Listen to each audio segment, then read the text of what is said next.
안녕하세요. 사연에 빠지다의 DJ 민영입니다. 오늘의 사연자님은 그간의 결혼 생활을 곱씹으면 곱씹을수록 아주 속이 발칵 뒤집힌다고 하시는데요. 과연 어떤 일들이 있으셨던 걸까요? 오늘의 사연도 끝까지 함께 해주시고요.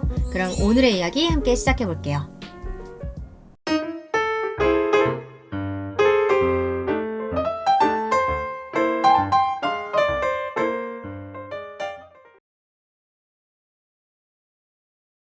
안녕하세요. 저는 40대 유부녀입니다. 여러분은 결혼을 뭐라고 생각하시나요? 물론 처음에야 결혼하면 뭔가 달라질 것 같고 거창한 새로운 시작일 것 같지만 사실 살아보면 별거 없잖아요. 착하고 책임감 있는 남자 만나서 토끼 같은 자식들 낳고 별탈 없이 화목하게 살면 그게 최고의 결혼인 거죠. 그게 또 인생이고요. 저는 제가 결혼하면 당연히 저만 사랑해주고 아껴주는 남자 만나 사랑스러운 아이 낳고 오래오래 행복하게만 살 줄 알았어요. 살다 보니 제가 세상을 너무 밝고 긍정적으로만 보면서 살았던 것 같아요. 순진했던 거죠. 저는 모든 사람이 다 저처럼 생각하는 줄 알았거든요. 그렇지 않은 사람이 훨씬 더 많은데 그걸 제가 몰랐던 거죠. 왜 그런 생각을 했냐고요? 저는 당연히 한 가족이 되면 서로를 위해 많은 걸 공유하고 힘이 되어주면서 사는 거라고 생각했어요. 그런데 오로지 자신만의 이익을 위해 결혼을 선택하는 사람도 있더군요. 바로 제 남편처럼 말이죠. 저는 상고를 졸업하고 전문대 건축과를 나와서 바로 취직을 했어요. 그때부터 지금까지 작은 건축 사무소에서 일하고 있습니다. 남편도 그 회사를 다니면서 만났고요. 남편은 제가 일하던 회사 근처 구청 직원이었습니다. 남편이 당시에 건축과에서 근무할 때라 자주 만나다 보니 자연스럽게 친해졌어요. 어느 날 갑자기 남편이 제게 데이트 신청을 하더라고요. 직업도 좋고 덩치도 크고 듬직한 게 저도 평소 남편을 눈여겨봤기 때문에 거절할 이유가 없었습니다. 저도 남편이 마음에 들었거든요. 남편은 만날 때마다 제게 칭찬을 아끼지 않았습니다. 제가 다소곳하고 여성스러워 보이는 게 딱 자기가 찾던 이상형이라고 하면서 꼭 저와 결혼하고 싶다고 적극적으로 다가왔어요. 거기에 저는 홀라당 넘어가고 말았습니다. 그때까지만 해도 제 눈에는 남편이 마냥 다정하고 자상한 사람처럼 보였거든요. 연애를 시작하고 본격적으로 만나다 보니 남편은 자꾸만 결혼을 서둘렀습니다. 본인이 나이가 있어서 결혼이 급하다면서요. 저는 그래도 만난 지 얼마 안 됐으니 조금 더 연애하고 싶다고 했어요. 사실 저는 남편을 만나기 전에도 연애 경험이 많지 않았거든요. 남자에 대해 잘 알지도 못하는데 나이 때문에 쫓기듯 결혼하고 싶지는 않았어요. 그런데 남편은 제 생각과 좀 달랐습니다. 내 나이도 나이지만 자기 나이도 여자 나이로 치면 그렇게 어린 건 아니야. 여자 나이 30 중반이면 산부인과에서도 노산이라고. 그거야 그렇지만 우리 이제 만난 지 겨우 반년도 안 됐는데 결혼은 좀 이르지. 자기, 나 못 믿어? 나 우리나라 공무원이야. 처자식 먹여 살릴 정도는 충분히 된다고. 우리 둘이 서로 이렇게 많이 좋아하는데 하루라도 빨리 결혼해서 화목한 가정 꾸리는 게 중요하지. 고민할 게 뭐가 있어. 남편은 저와 하루라도 빨리 안정적인 가정을 만들고 싶다면서 결혼을 졸랐습니다. 처음엔 이렇게 내가 좋을까 싶어 내심 좋았지만 그것도 하루 이틀이지 만날 때마다 저와의 데이트보다는 오로지 결혼만 밀어붙이니 조금 지치더군요.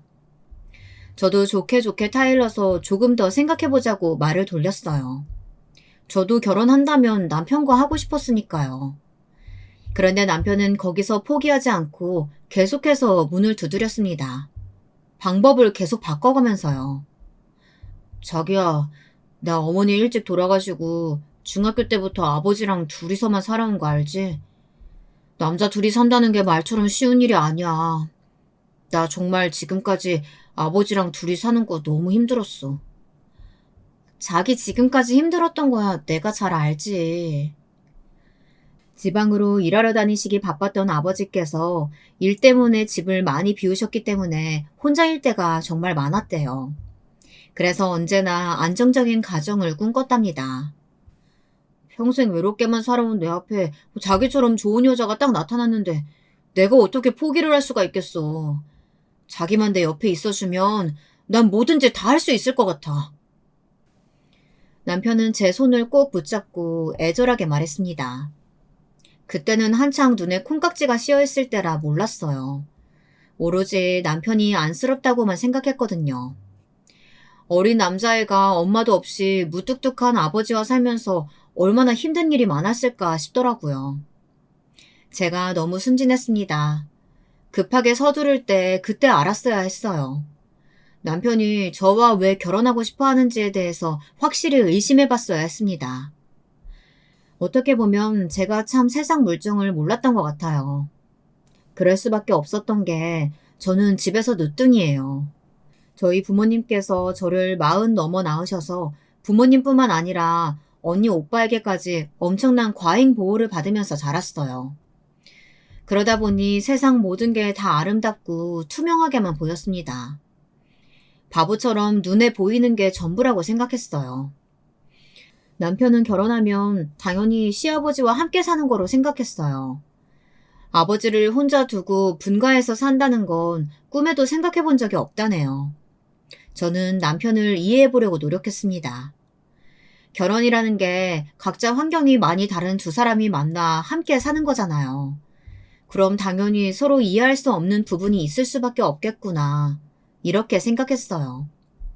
처음엔 저도 남편이 외동인데다가 일찍이 어머님이 돌아가셨으니 아버지와의 관계가 끈끈해서 같이 살고 싶어 하는 줄 알았어요. 그런데 그게 아니더군요. 아버님이 혼자 할 줄 아는 게 없으시답니다. 밥이나 청소, 빨래 같은 집안일은 한 번도 해보신 적이 없는 건 물론이고 아예 주방에도 들어가 본 적이 없으시대요. 저는 말로만 들었지 정말 그런 고지식한 사람이 있을 줄은 몰랐어요. 어머님이 돌아가시고 지금까지 집안 살림은 남편이 거의 다 했나 봐요. 남편 말이 시아버지는 절대 혼자 못 사신답니다. 집안일 해주시는 파출부 아줌마가 계시지만 아버지가 워낙 예민하신 분이라 혼자 사시게 둘 수가 없다네요.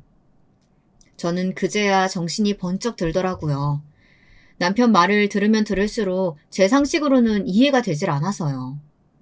아내도 없이 환갑도 훌쩍 넘기신 분이 지금까지 혼자 밥 한 끼 못 차려 드신다는 건 말이 안 된다고 생각했어요. 그렇다고 해서 아들이 왜 굳이 모시고 살아야 하는지도 이해할 수가 없었습니다. 시아버지가 예민하고 고지식한 분이시면 오히려 따로 사는 게 더 맞는 거 아닌가 싶었어요. 남편 말을 들으면 들을수록 저는 시아버지와 함께 살고 싶지 않았습니다. 그럼 자기는 아버지 밥 차려드리고 집안 살림할 사람 필요해서 나랑 결혼하겠다는 거야? 에이, 무슨 그런 말을 해. 우리 집에 집안일 도와주시는 파출부 아줌마 계셔. 그런 말이 아니라 아버지는 평생 아내도 없이 혼자 나 키우면서 사셨는데 나까지 나가면 혼자 너무 외로우실 것 같아서 그래. 남편은 서둘러 저를 다독이더라고요. 집안일 사람이 필요해서가 아니라 아버지 혼자 외롭게 두고 도저히 발이 떨어지질 않는다면서요. 워낙 고지식하고 고집이 있으셔서 자신이 아니면 그 성격 받아줄 사람도 없다고요. 남편 마음이 아예 이해가 안 되는 건 아니었습니다. 우리 집은 부모님 두 분 다 연세는 많으셔도 건강하신 편이고 사이도 좋으세요. 언니랑 오빠도 다 결혼했고 조카들까지 다 커서 항상 집안이 북적이거든요. 그런데 남편과 시아버지는 내내 둘뿐이었으니 남편까지 나가버리면 시아버님이 혼자 많이 외롭고 적적하실 것 같았어요. 남편은 저와 어떻게든 결혼하려고 온갖 감언이설로 저를 안심시켰습니다. 집에 집안일 해주시는 파출부 아줌마도 계시다. 시아버지가 건물도 있고 재산도 많은 데다가 연금도 꽤 많이 나와서 은퇴 준비도 이미 다 되어 있답니다. 그래서 저희가 애를 둘, 셋 낳아도 대학까지 거뜬히 보내주실 정도는 되신다네요. 꼭 그것 때문만은 아니었지만 어쨌든 당시에는 남편에게 저도 빠져있을 때라 그런 이유 정도로 남편과 헤어지고 싶지는 않았습니다. 그래서 남편 하나 믿고 해보기로 했어요. 옛말에 며느리 사랑은 시아버지라는 말도 있잖아요. 제가 잘하면 아무리 고지식하고 고집센 시아버지더라도 외며느리인데 당연히 예뻐해 주시겠지. 이렇게 단순하게 생각했습니다. 이런 어리숙한 저를 친정에서는 많이 걱정하셨어요. 친정 부모님과 형제들은 홀 시아버지를 모시고 사는 게 생각처럼 절대 만만한 일이 아니라고 신중하게 생각해보라고 하셨어요. 하지만 저는 이미 남편에게 빠져 신중하게 생각할 수 없었습니다. 가족들의 걱정과 우려에도 저는 결혼을 했어요. 저는 결혼하자마자 내가 정말 멍청했구나 라는 걸 바로 알아챘습니다. 생각보다 시아버지 시집살이라는 게 쉽지 않더라고요. 남편이 한 말이 다 맞기는 했어요. 시아버지가 재산은 많으시더라고요. 건축업을 하시며 여기저기 투자를 잘하셔서 땅도 많고 건물도 있고 평생 돈 걱정은 안 하고 살겠더라고요. 그런데 돈만 많으면 뭐래요. 시아버지는 제가 막연히 생각했던 것보다 훨씬 더 옛날 분이었어요. 몇십 년 동안 사회생활도 하신 분이 무슨 조선시대 때 사람 같더라고요. 한 번은 이런 일이 있었어요. 제가 오랜만에 월차라 조금 늦잠을 잤는데요. 그런데 시아버지께서 한마디 하시더라고요. 세아가, 너는 어떻게 된 애가 남편이 새벽에 출근하고 시아버지 아침 먹는데도 방에 자빠져서 잠을 잘 수가 있니? 저도 너무 오랜만에 월차라 좀 쉬고 싶어서요. 이따 점심은 저랑 같이 드세요. 아버님 초계국수 좋아하시니까 그 아줌마한테 국수 해달라고 할까요? 시아버지께서 아침을 같이 못 먹은 게 좀 서운하신가 싶어서 저는 점심때는 같이 먹자고 애교 있게 말했습니다. 그런데 시아버지의 말은 그게 아니더라고요. 네가 쉬는데 아줌마를 뭐하러 있으라고 해? 오늘은 오전만 하고 들어가라고 했다. 아줌마가 가셨다고요? 그럼 점심은 저랑 같이 나가서 드실래요? 제가 맛있는 거 사드릴게요. 세아가, 이제 보니 네가 막둥이라고 사돈댁이 아주 오냐오냐 키우셨나 보구나. 결혼한 여자가 당연히 시간 되면 따박따박 밥해서 시아버지 앞에 대령해야지. 어디서 늦게까지 퍼질러다가 일어나서는 밥까지 나가서 먹자는 소리를 해. 저는 시아버지의 큰 소리에 놀라서 그 자리에 주저앉을 뻔했습니다. 그런 소리를 태어나서 처음 들었거든요.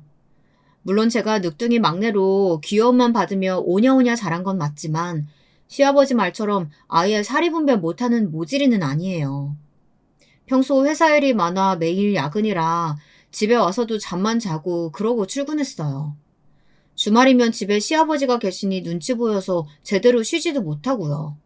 계속 시아버지 뒤치다거리만 했어요. 주말에는 팥죽 아줌마도 안 오시기 때문에 시아버지 식사 준비에 밀린 집안일까지 제가 다 했거든요. 저도 정말 오랜만에 월차라 좀 쉬고 싶었습니다. 하루 종일도 아니고 평소보다 몇 시간 늦잠 잔 것 뿐인데 그걸 가지고 이렇게까지 혼날 일인가 싶더군요. 시아버지가 평소에도 워낙 별거 아닌 걸로 잔소리를 많이 하셨는데요. 제가 남편에게 말하는 거 가지고도 툭하면 어디 여자가 남편에게 큰 소리를 내냐고 하신 적도 있었고요. 제가 일 때문에 야근하고 늦게 들어왔을 때도 유부녀가 이렇게 늦게 들어와도 되는 거냐며 사소한 거 가지고도 꼬투리를 잡으셨습니다. 그럴 때마다 저는 작은 일로 괜히 시아버지와 마찰을 일으키고 싶지 않아서 웬만하면 웃으면서 넘겼어요. 그런데 그날은 참아지질 않더군요. 마음에 쌓인 게 평소 많다 보니 순간 욱했습니다. 며느리가 밥상 차리는 식모도 아니고 피곤하면 늦잠도 잘 수 있고 집에서 밥 차리기 싫으면 나가서 먹을 수도 있죠. 뭘 그런 걸 가지고 잔소리를 하세요. 그렇게 집에서 드시고 싶으시면 아버님은 집에서 드세요. 저는 나가서 먹을 테니까요. 그날 일로 시아버지는 제게 단단히 화가 났습니다. 하지만 저도 화가 났어요.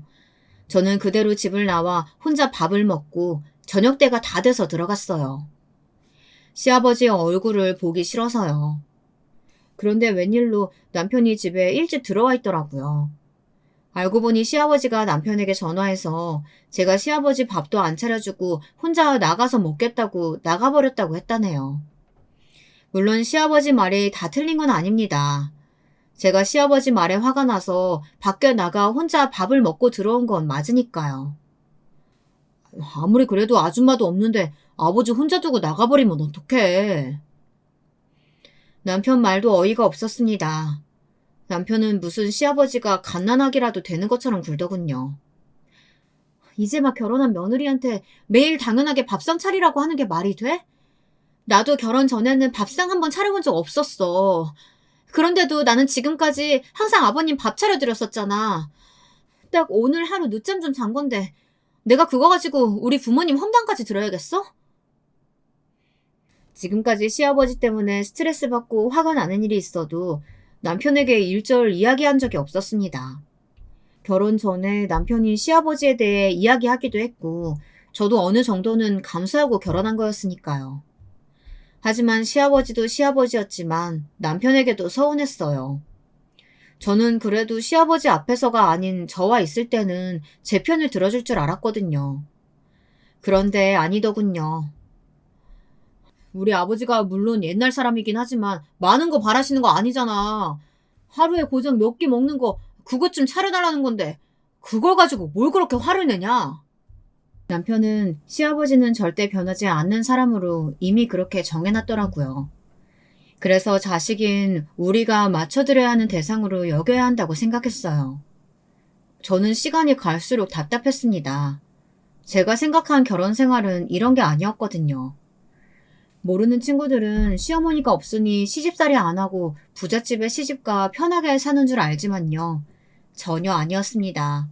꼬장꼬장한 시아버지 한 명이 시어머니 2명 몫은 하고 있었으니 말이죠. 그러던 어느 날이었습니다. 시아버지가 또 제 신경을 건드렸어요. 그놈의 망할 놈의 성질머리를 이겨내지 못하고 또 사고를 치셨더군요. 그래도 이번 파출부 이모님은 꽤 오래 버티셨는데요. 결국 또 시아버지 때문에 그만두셨어요. 에이, 오히려 잘 됐어. 그 옆에 내 반찬도 맛없고 매일 농땡이만 피우는 게 영 마음에 안 들었어. 아버지, 아줌마가 내일 당장 안 나오신다는데 그럼 어떻게 하시려고 그래요? 집안일이라고는 일도 모르시면서 일하는 아줌마들한테 얼마나 진상을 피우는지 몰라요. 보통 다들 반년도 못 버티고 그만두셨대요. 그럴 때마다 남편이 돈을 더 드린다고 사정도 했는데 소용이 없었답니다. 그래도 이번 아줌마는 중간에 여러 번 위기는 있었지만 그래도 거의 1년을 일하셨어요. 그런데 최근에 시아버지께서 작정이라도 한 사람처럼 아줌마를 들들 볶으셨답니다. 화장실 청소를 깨끗하게 해놓으면 말도 안 되는 꼬투리를 잡으면서 마음에 안 든다고 다시 하라고 하시질 않나. 주방에는 들어오지도 않던 분이 갑자기 들이닥쳐서는 냉장고랑 서랍장을 다 뒤집더니만 안 보이는 데는 신경도 안 썼다고 아주 호통을 쳤대요. 그리고 결정적으로 아줌마가 더는 못 참겠다고 하신 게 시아버지께서 자꾸 눈치 주며 말도 안 되는 걸 가지고 의심하셨답니다. 아줌마 앞에서 뭐가 안 보이네 없어졌네 하면서 앞치마 주머니를 뒤지고 가방도 다 열어보라고 하셨대요. 제가 생각해도 그만두지 않고는 못 버티겠더군요. 남편은 시아버지에게 제발 좀 성질 좀 죽이시라고 했어요. 이제 이 집에 올 아줌마도 없다고요. 그러자 시아버지가 말도 안 되는 소리를 하셨습니다. 어떻게 하긴 뭘 어떡해. 우리 며느리 있잖아. 저번에 보니까 우리 며느리가 성질 좀 있어도 제법 손맛도 있고 음식 솜씨도 있는 게 돈 받고 일하는 예편애보다 훨씬 낫더라. 운주가 매일 출근해 야근해 얼마나 바쁜데 집안일을 해요. 제가 다른 사람 최대한 빨리 알아볼 테니까 당분간은 식사만 밖에서 사드세요. 우리 집에 버젓이 멀쩡한 며느리가 있는데 내가 왜 밖에서 밥을 먹어? 얘 새아가, 너 다니는 회사 월급이 얼마냐?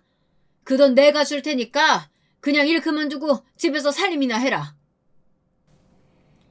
저는 제 두 귀로 똑똑히 들었는데도 믿기지 않았어요. 아무리 사람이 자기밖에 모르는 이기적인 인간이라고 해도 어떻게 남의 집 귀한 자식한테 저런 소리를 표정 하나 안 변하고 뻔뻔하게 할 수 있을까요? 오, 아버지, 진짜 우리 은주 월급 아버지가 주시게요?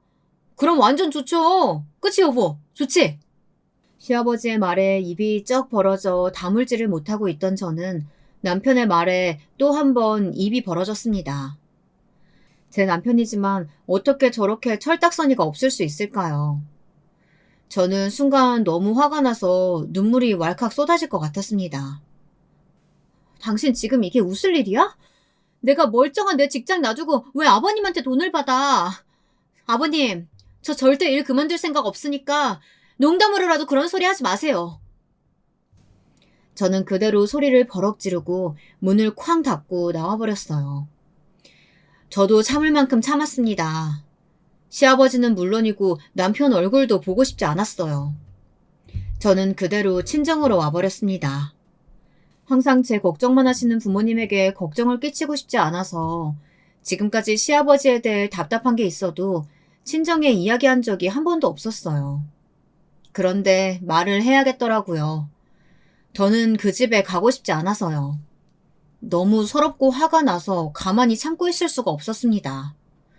속이 너무 답답해서 이러다 화병이 날 것 같았거든요.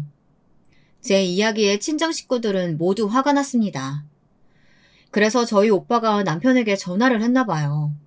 시아버지께서 하신 말과 행동은 아무래도 상식적으로 이해가 되질 않으니 남편에게 어떻게든 해결하지 않으면 그 집에 다시 돌려보내지 않겠다고 단호하게 이야기했대요. 그날 저녁 남편이 불이 나게 친정에 저를 데리러 왔습니다.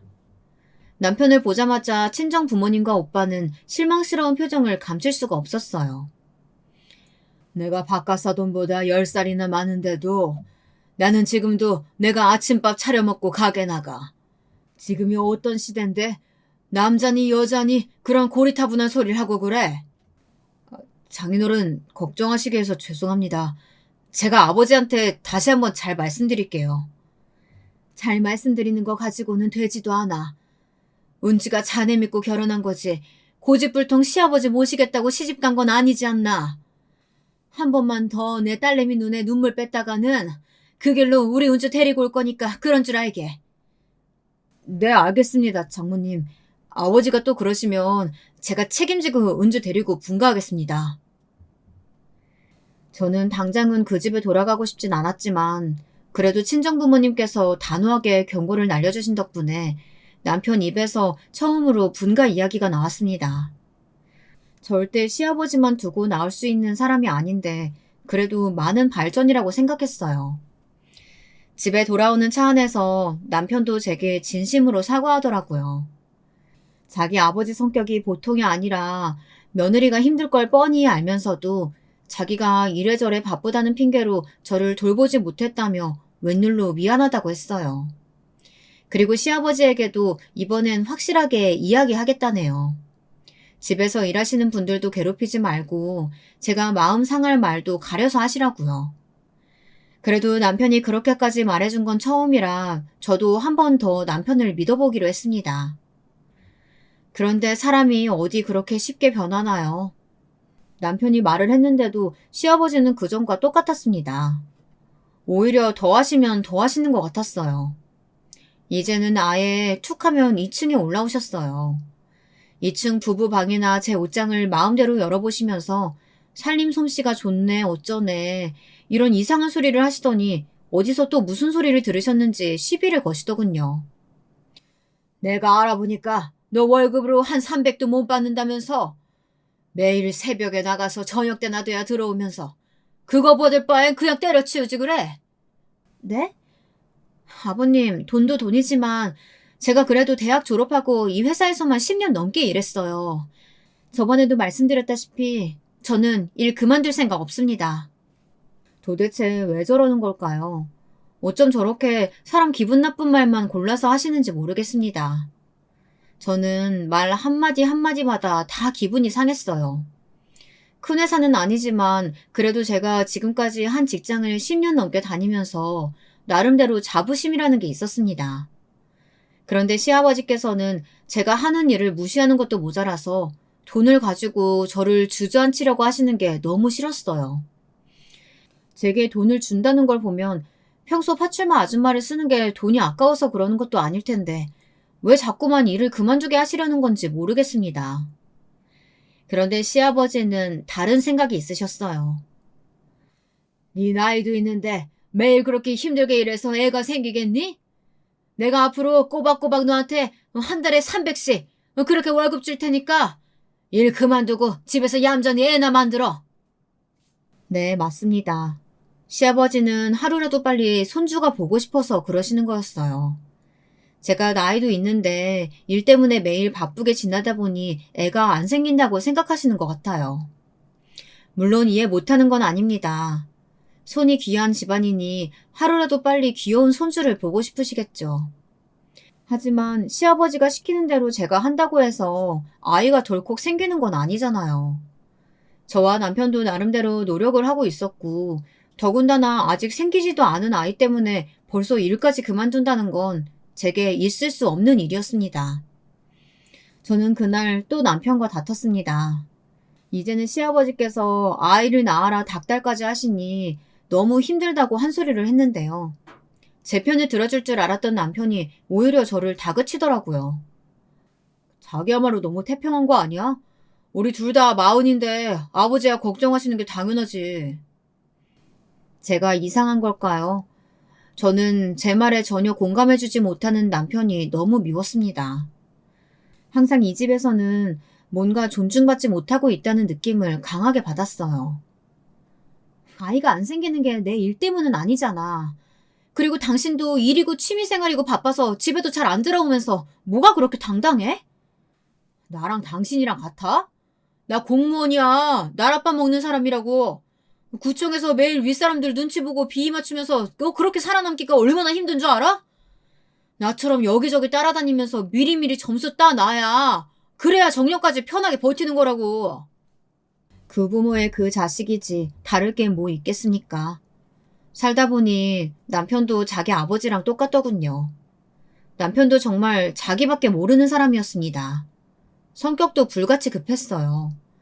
결혼도 자기 마음대로 자기가 원하는 때에 해야 한다면서 그렇게 졸라대더니만 남편도 시아버지처럼 아이에 꽂혔더라고요. 그날 이후 정말 매일매일 아이 이야기를 꺼냈습니다. 남편은 언제나 자기 뜻대로 되지 않으면 항상 제 탓을 했어요. 본인도 항상 주말이면 운동 모임에 술 모임에 하며 집에 있지도 않으면서 일하고 온 제가 바빠서 아이를 만들 시간이 없었다네요. 당신이야말로 결혼하고 지금까지 주말이라고 나랑 데이트를 한 번 했어. 아니면 집안일을 도와주기로 했어? 평일엔 퇴근하고 들어오면 내가 있든 말든 당신은 항상 먼저 자기 바빴잖아. 그뿐이야? 주말만 되면 나랑 시아버지 집에 두고 매일 모임 핑계 대면서 나가기 바빴잖아. 그랬습니다. 저도 연애 때는 몰랐는데 결혼하고 보니 남편은 엄청 바쁜 사람이었어요. 이게 바로 연애를 짧게 한 단점이었습니다. 연애할 때는 항상 둘이서만 만났으니 남편이 그렇게 외향적인 사람인 줄은 몰랐습니다. 학교 동창 모임, 산악회, 조기축구, 그것도 모자라서 구청 내에 직원들과 무슨 밴드까지 하더라고요. 정말 하루도 쉬는 날이 없었어요. 어떻게 보면 저렇게 바쁜 사람이 결혼 전엔 어떻게 저와 연애를 했나 싶더라고요. 당신도 나가면 되잖아. 당신 갈 데 없어서 매일 집에 있는 걸 가지고 지금 와서 왜 내 핑계를 대? 뭐? 핑계? 당신 나랑 둘이 행복하게 살고 싶어서 결혼한 거 아니야? 근데 이게 뭐야? 나는 매일 출근하는 것도 힘든데 집에 와서는 시아버지 뒤치다거리까지 하고. 그러니까 아버지가 돈 주신다잖아. 그렇게 힘들면 그냥 일 그만둬. 그러면 되잖아. 당신 내 말을 아예 이해 못하는 거야? 내가 지금 일 그만두겠다는 게 아니잖아. 우리 결혼하고 난 후로 당신은 나한테 관심도 없고 매일 밖으로만 돌면서 이제는 아예 나더러 집에서 파출부 노릇까지 하라는 거 아니야. 아 진짜. 당신 얌전하고 조신한 줄 알았더니 왜 이렇게 말이 많고 잔소리가 심해. 남자가 일하면서 사람 좀 만나고 취미생활 좀 하는 거 가지고 여자가 이렇게 일일이 바가지 긁어야 되겠어? 저는 남편의 말에 넋이 나가는 것 같았습니다. 꼭 시아버지와 이야기하는 것 같았어요. 지금까지는 그래도 제 앞에서는 제 편인 척 굴기도 하더니만 시간이 갈수록 본인도 슬슬 지치는지 본색이 나오더라고요. 이런 사람인 줄은 정말 꿈에도 몰랐습니다. 팔자 좋은 줄 알아야지. 당신이 어릴 때부터 장인 장모님한테 오냐오냐 귀여움만 받으면서 자라서 세상 물정을 모르나 본데 감사한 줄 알아. 다른 여자들은 시부모 분양하면서 집안일 혼자 다 해. 심지어 애들도 둘 셋씩 키운다고. 당신 도대체 언제 이야기를 하는 거야? 지금 2023년이야. 정신 좀 차려. 아무리 시대가 변했어도 돈줄 잡고 있는 사람이 갑이야. 갑 말을 잘 들어야 대대손손 편한 거라고. 재벌들 봐. 자식들이 부모 말을 얼마나 잘 듣냐. 당신도 이 김에 그 비전 없는 직장 그만 때려치우고 우리 아버지 옆에서 예쁨 받으면서 애나 키워. 저는 남편 말이 너무도 어처구니가 없어서 말까지 나오질 않더군요. 제가 생각한 결혼 생활은 이런 게 아니었습니다. 남편은 남편대로 자유롭게 살고 저는 시아버지 비위나 맞추면서 살려고 결혼한 건 아니니까요. 더 말해봐야 뭐 하겠어요. 이미 말이 통하질 않는걸요. 저는 남편 말대로 저도 제가 하고 싶은 대로 하기로 했습니다. 생각해보면 제가 잘못했어요. 시아버지를 모시고 살다 보니 누가 시키지 않아도 알게 모르게 괜히 혼자 눈치를 봤나 봐요. 그러고 보면 결혼하고 나서는 친구들과 약속도 잘 잡지 않고 매일 칼퇴근을 하고 집에 들어갔어요. 평소에 야근이 많다 보니 제 시간에 일찍 끝나는 날만이라도 일찍 집에 들어가서 알아서 시아버지 밥 차리고 알아서 집안일을 했으니까요. 앞으로는 절대 그런 바보 같은 짓은 하지 말자고 다짐했습니다. 저는 그렇게 제 다짐대로 결혼 전과 다름없는 생활을 이어갔습니다. 남편이 늦으면 저도 나가서 놀다 늦게 들어갔어요. 주말이면 친구들과 술도 먹고 들어가고 평소 제가 하고 싶었던 운동도 하러 다녔습니다. 그러던 어느 날이었습니다. 저더러 마음대로 하라고 할 때는 언제고 남편과 시아버지가 저에게 불만이 있었나 봐요. 그날도 제가 친구와 영화를 보고 집에 들어갔더니 시아버지와 남편은 제가 들어온 줄도 모르고 서로 언성을 높이며 이야기를 나누고 있더군요. 너 마누라 단속은 도대체 어떻게 하는 거야? 시아버지가 이 시간까지 밥을 먹는지 마는지 전화도 한 통 없고 말이야. 매일 어디를 그렇게 쏴 돌아다닌 거야? 그걸 제가 어떻게 알아요. 그러게 왜 괜히 일하는 아줌마는 괴롭혀가지고 그만두게 하셨어요. 네 마누라가 있는데 파출부를 왜 써? 그리고 너 결혼할 때 분명 이야기하지 않았어? 내가 은주 걔 영 나이 많아 보이는 게 애나 제대로 낳겠냐고 했더니 나이 많아도 얌전하고 말은 잘 들을 거라고 했잖아. 저도 겉만 보고 얌전하고 조신한 줄 알았죠. 조신은 무슨... 이거는 뭐 나이를 어디로 처먹었는지 애 낳을 생각을 하기를 하나 얌전히 일 그만두기를 하나 매일 시아버지는 내팽개치고 밖으로만 싸돌아다니니? 저는 문 밖에서 듣다 어이가 없어서 불쑥 안으로 들어갔습니다. 알고 보니 이 집안 남자들은 여자를 무슨 종처럼 부리는 걸 당연하게 생각하는 인간들이었어요. 저는 너무 화가 나서 남편에게 쏘아붙였습니다. 이제 보니 아주 계획적이었네, 당신. 당신 나를 사랑해서 결혼한 게 아니라 내가 얌전하고 말 잘 듣게 생겨서 나랑 결혼한 거였어? 여보, 무슨 말을 그렇게 해. 오해야. 그런 게 아니라 아버지가 괜히 자기 가지고 꼬투리 잡으시니까 내가 그냥 그렇게 말 돌린 거지. 남편은 말도 안 되는 핑계를 댔습니다. 그때였어요. 시아버지께서 제게 이왕 이렇게 된 거 얘기 좀 하자고 하시더니 속에 담아뒀던 말을 쏟아내셨습니다. 어디 감히 남편한테 소리를 질러? 네가 아주 친정에서 못돼 처먹은 것만 배웠구나. 며느리가 시집 왔으면 아들도 순풍 하나 낳고 시아버지 챙기는 게 당연한 거지. 어디 남편한테 바락바락 대들기를. 아버님이야말로 말씀 그렇게 하지 마세요. 돈 받고 일하시는 아줌마들도 아버님이라면 다 질려서 학을 떼고 그만두시는데 제가 어떻게 아버님 비위를 맞춰요? 그래서 돈 준다고 했잖아. 내가 그깟 300 줄 테니까 빨리 애나 하나 순풍 나. 아버님이 주시는 돈 저 필요 없거든요. 저 아버님 밥이나 차려드리고 애나 낳으려고 결혼한 거 아니에요. 개념 없는 줄은 진작 알았지만 네가 아주 정신이 나갔구나. 애도 안 낳고 시아버지 봉양도 안 하려면 결혼을 왜 했어? 너 설마 내 재산 노리고 이 집에 들어왔냐? 또, 말도 안 되는 꼬투리 잡으시는 거예요? 저희 친정도 아버지만큼은 아니어도 다 먹고 사실만 하시거든요? 제 앞에서 돈 가지고 위세 부리지 마세요. 아버님 돈에는 추워도 관심 없으니까요. 아이고, 결혼한 지가 언젠데 아직 임신도 못한 주제에 어디서 큰 소리야? 옛날 같았으면 너 같은 건 소방 맞아도 시원찮아. 믿어지십니까? 지금 이 시대에 저런 말을 하는 사람이 아직도 있더라고요.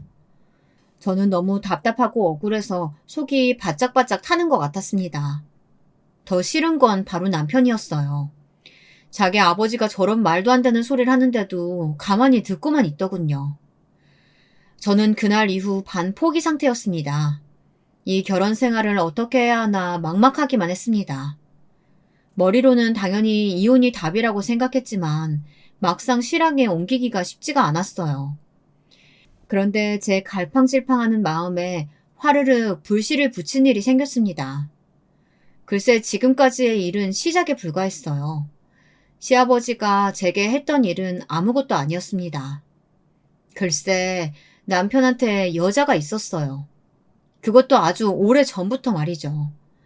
지금까지 주말마다 등산이니 밴드니 하면서 나갔던 게 사실은 다 그 상간녀를 만나러 간 거였더라고요. 불륜 사실을 제가 어떻게 알았냐고요? 어느 주말이었습니다.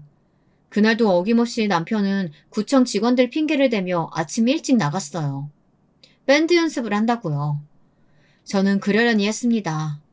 이제 주말에 저만 집에 두고 나가는 데에도 익숙해졌거든요. 그리고 남편이 워낙 뻔뻔하게 연기를 잘했어요. 가기 싫은데 억지로 가는 것처럼 아예 그 전날부터 엄청 징징거렸어요. 저는 까마득하게 몰랐습니다. 그런데 밴드 연습을 하러 간다는 사람이 옷방에 악보 가방을 두고 갔더라고요. 저는 남편이 나간 지 얼마 안 됐으니 바로 따라 나갔습니다. 지하실로 내려가면 바로 주차장으로 갈 수가 있어서 제가 빠르게 뛰어내려갔어요. 그런데 남편은 제가 주차장에 내려온 것도 모르고 누군가와 다정하게 통화하고 있더라고요. 그런데 통화 내용이 아주 가관이었습니다. 여봉봉, 나 지금 출발하려고 하는데 뭐 먹고 싶어? 내가 우리 여봉봉 위해서 다 사갈게. 바로 뒤에 자기 마누라, 여보가 있는데 딴 년한테 여봉봉 소리를 아주 잘도 하고 있더군요. 저는 그대로 달려들었습니다. 남편에게요. 그리고 뒤통수를 세게 후려치고 머리를 잡아 흔들었습니다. 뭐? 여봉봉? 너 지금 누구한테 그딴 소리 짓거리는 거야? 이 더러운 년놈들. 내가 너희 둘 다 가만둘 줄 알아? 저도 제게 그런 면이 있는 줄 몰랐습니다. 여봉봉 소리를 듣는데 아주 눈이 뒤집히더군요. 저는 화가 풀리지 않아 한참을 남편 머리를 잡고 흔들었어요. 이미 남편의 목소리가 모든 증거였으니까요. 남편은 놀라 어쩔 줄 몰라 하며 제게 진정하라는 소리만 했습니다. 그러고는 한다는 소리가 아주 개소리였어요. 전화통화한 사람이 구청 동료랍니다. 평소에 그렇게 장난처럼 주고받는데 제가 오해할 줄 몰랐다나요? 지금 바로 자기가 전화해서 확인해 줄 테니 이러지 말라고요. 남편 새끼는 순진한 건지 멍청한 건지 제가 그 말을 믿어줄 줄 알았나 봅니다. 어림없었죠. 저는 순식간에 남편의 휴대폰을 낚아챘어요. 그리고 바로 전화를 걸었습니다.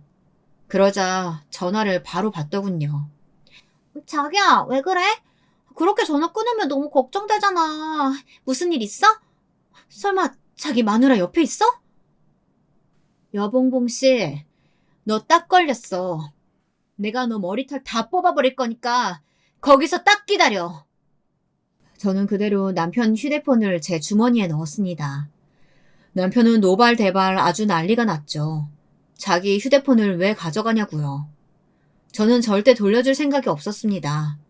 지금으로서는 이게 가장 큰 증거인데 돌려줄 수 없었죠. 저는 그대로 남편을 무시하고 남편 손에 든 차키까지 뺏어버렸어요.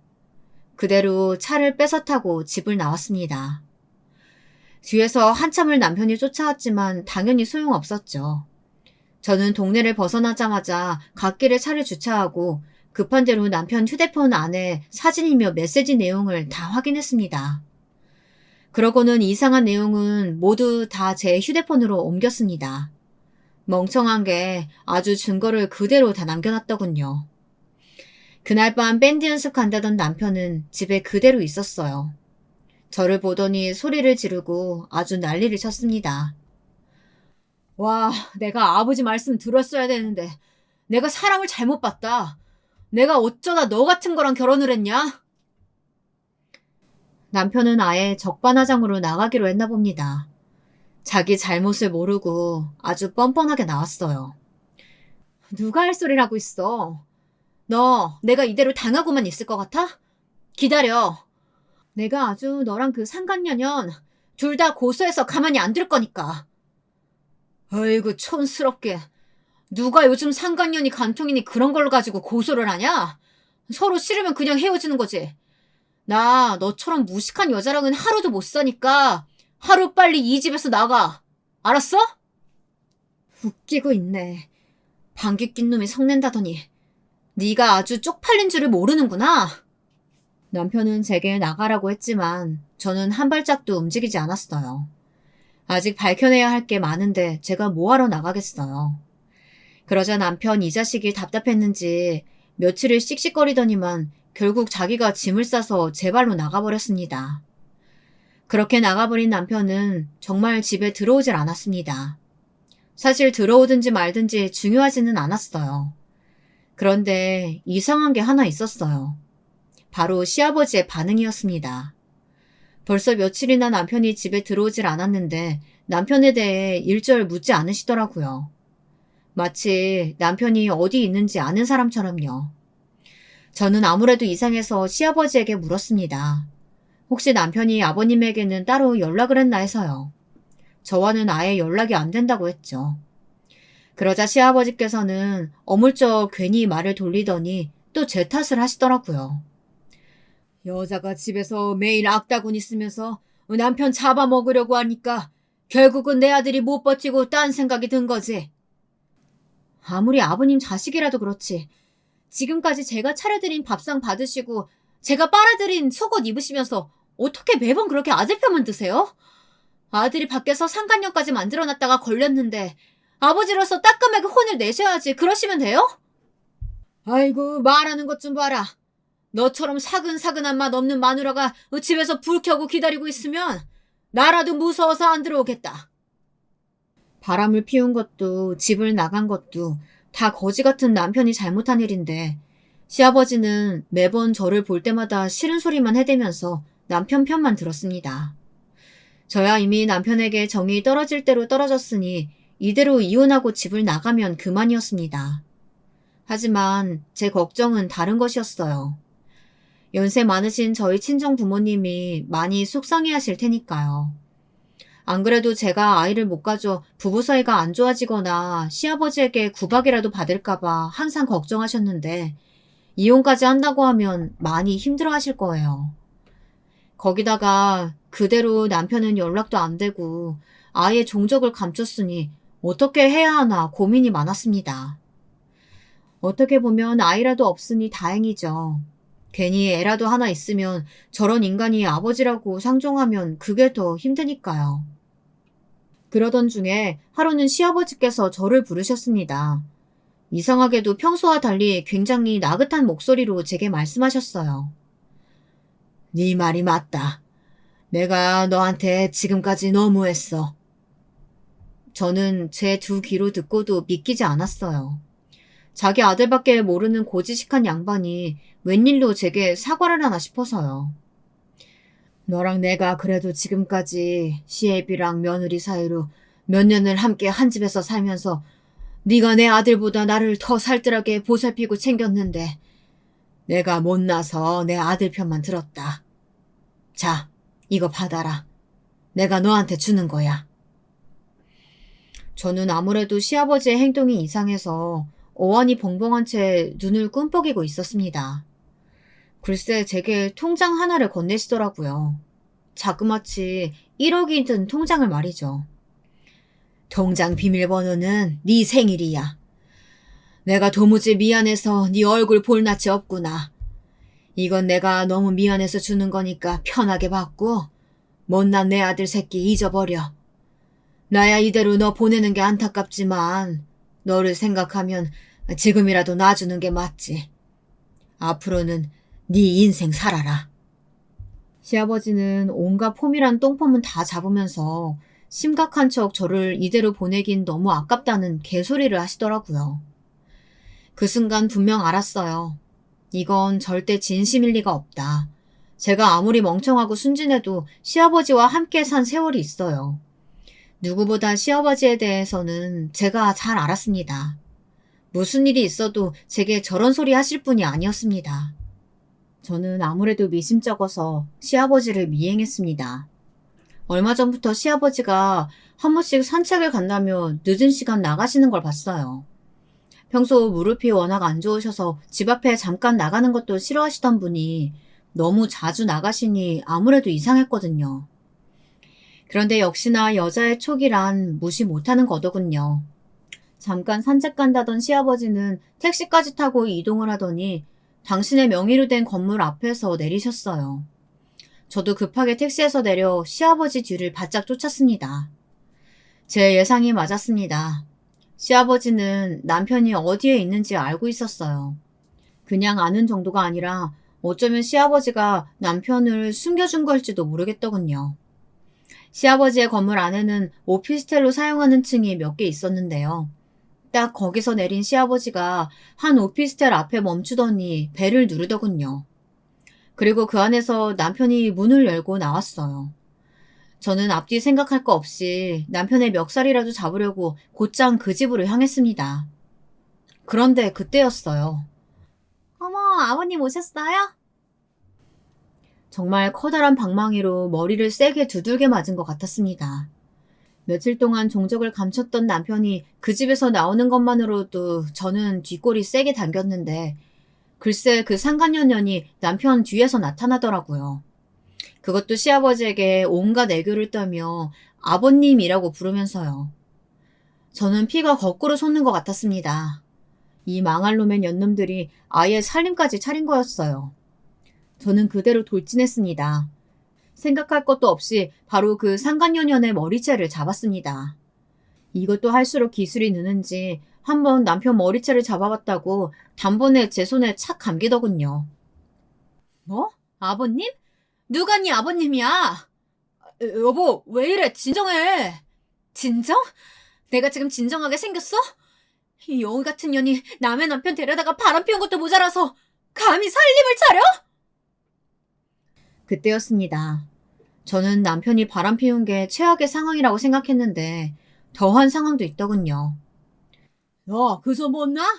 그러다 우리 손주 잘못되면 어쩌라고 이래? 남편도 아닌 시아버지가 상간녀의 머리털을 뜯어내고 있는 제 손을 낚아채더니 저를 바닥에 밀었습니다.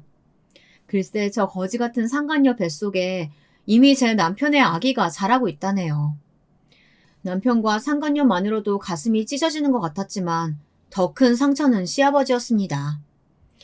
물론 우리가 좋은 사이는 아니었지만 아무리 그래도 아들의 조강지처를 배신하는 시아버지가 세상에 어디 있답니까? 제가 말 잘 듣고 손주 순풍순풍 낳아주는 시아버지가 원하시던 그런 며느리는 아니었지만 그래도 그렇지 함께한 세월이라는 게 있잖아요. 저는 세상에서 제일 고지식한 시아버지께서 저러실 줄은 몰랐습니다. 정말 피도 눈물도 없는 집구석이더군요. 이 집에서는 며느리라는 게 남편 시아버지 말 잘 듣고 집안일 잘하면서 애나 잘 낳으면 그만이었던 거죠. 왜인지 저는 남편이 바람을 피웠을 때보다 훨씬 더 서러운 기분이었어요. 딴 년이랑 바람난 남편이야 이미 떠난 마음인데 잡아봐야 어쩌겠나 싶었습니다. 그래서 저도 당연히 이혼하려고 했고요. 하지만 이대로 순순히 해줄 수는 없었습니다. 지금까지 제가 속고 이용만 당한 게 너무 분해서요. 그리고 생각했습니다. 이 망할 놈의 부자지간을 어떻게 손봐주면 좋을까 해서요. 잠시 생각하다 저는 그대로 씩씩거리며 건물을 나왔습니다. 이 자리에서 더 실랑이 해봐야 3대 1인데 저한테 유리할 게 없잖아요. 저는 눈에는 눈, 이에는 이 작전으로 나가기로 했습니다. 제게 이렇게 큰 상처를 줬으니 저는 망신살로 갚아주기로 했어요. 그리고 그때 꽃집 하나가 보이더라고요. 저는 마침 생각이 떠올라 꽃집으로 들어갔습니다. 뜬금없이 갑자기 웬 꽃이냐고요? 이 최악의 상황에서도 그나마 다행이었던 건 제가 지금까지 남편의 불륜 증거를 모아두었다는 겁니다. 그리고 상간녀가 남편과 같은 구청에서 일한다는 사실을 알고 있다는 것도 다행이었죠. 꽃집에는 왜 들어갔냐고요? 애를 가졌다는데 당연히 축하해줘야죠. 아주 많은 사람들에게요. 저는 다음날 남편과 상간녀가 일하는 구청으로 화환을 보냈습니다. 그것도 구청으로 들어가는 입구마다 하나씩 해서 여러 개를 보냈어요. 그리고 현수막도 하나 크게 달았습니다. 불륜남 건축과 김민수 과장과 불륜역 여건과 이수영 직원의 임신을 축하합니다. 그리고 제가 모아두었던 증거 사진을 하나하나 리본에 붙였어요. 컬러로 크게 뽑아서요. 그날 이후 어떻게 됐냐고요? 구청이 아주 발칵 뒤집혔습니다. 현수막을 발견하자마자 남편이 헐레벌떡 걷어내기야 했지만 그래도 구청 앞을 지나던 사람들이 많이 봤는지 구청에 민원을 넣었나 보더라고요. 그런 사람들이 어떻게 공무원이냐고요. 제가 바라던 대로 남편과 상간녀 둘 다 잘렸습니다. 그리고 저는 당연히 남편과 이혼했어요. 저희 친정아버지가 아주 잘하시는 유명 로펌 변호사를 구해서 할 수 있는 만큼 최대의 위자료를 청구해 상간녀 소송에서도 승소를 했습니다. 법원 앞에서 잠깐 만난 상간녀는 볼록한 배를 불쑥 내밀며 저를 인권침해로 고소한다고 난리를 쳤습니다. 저 때문에 직장도 잃고 망신을 당했다고요. 언제든 고소해. 다 받아줄 테니까. 근데 아직 모르나 보네. 당신 시아버지 되실 분이 워낙 꼬장꼬장해서 그분 뒤치다꺼리 하랴 애 낳고 키우랴 정신없어서 나랑 싸울 시간이 있을지 모르겠네. 그 이후로 몇 번이나 시아버지에게 전화가 걸려왔지만 받지 않았습니다. 받아봐야 뭐 하겠어요. 그렇게 아끼던 아들이 공무원에서 잘렸으니 그 속이 아주 난리가 난 거죠. 그래서 제게 소리부터 질러댈 게 뻔한데요. 말도 안 통하는 노친네랑 싸워봐야 제 입만 아프죠. 그러고 보니 상간녀도 지금까지 영 소식이 없네요. 벌써 애도 낳은 지 한참 됐을 텐데 아직도 소식이 없는 걸 보면 아주 바쁜가 봐요. 저는 남편과 헤어진 이후 잘 살고 있습니다. 시아버지에게 받은 1억과 남편과 이혼하며 받은 위자료, 그리고 상간녀 소송에서 받은 위자료까지 해서 집도 하나 샀어요. 부모님은 아직도 여전히 제 걱정을 하시지만 저는 아주 행복합니다. 지금까지처럼 제가 하던 일 열심히 하면서 전보다 더 저를 사랑하며 살 생각이에요. 여러분도 나를 아끼지 않는 사람들이 함부로 하는 말에 상처받지 마시고 언제나 자기 자신을 더 사랑하고 잘 챙기시길 바라겠습니다. 그럼 제 긴긴 이야기 들어주셔서 고맙습니다.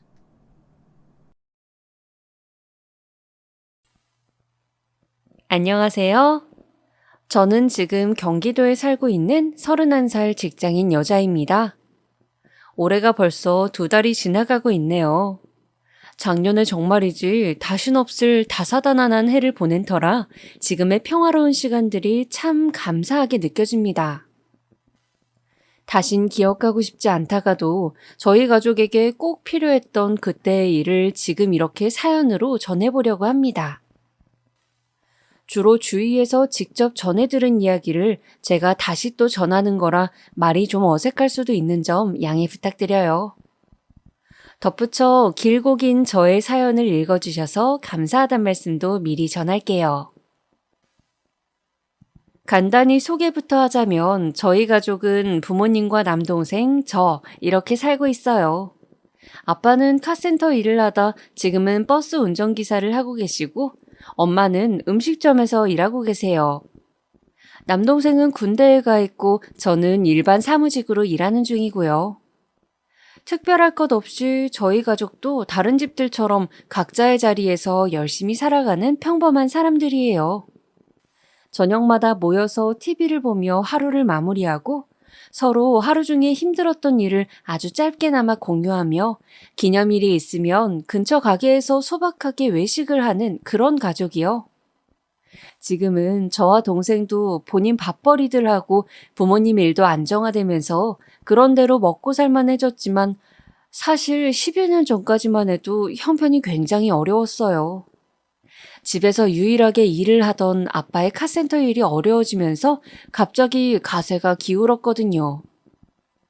그래서 엄마도 갑자기 일을 구하게 되고 저도 학교를 다니며 닥치는 대로 아르바이트를 하고 어린 동생까지 살피게 되었어요. 그때만 생각하면 하루하루가 살얼음판 같았어요.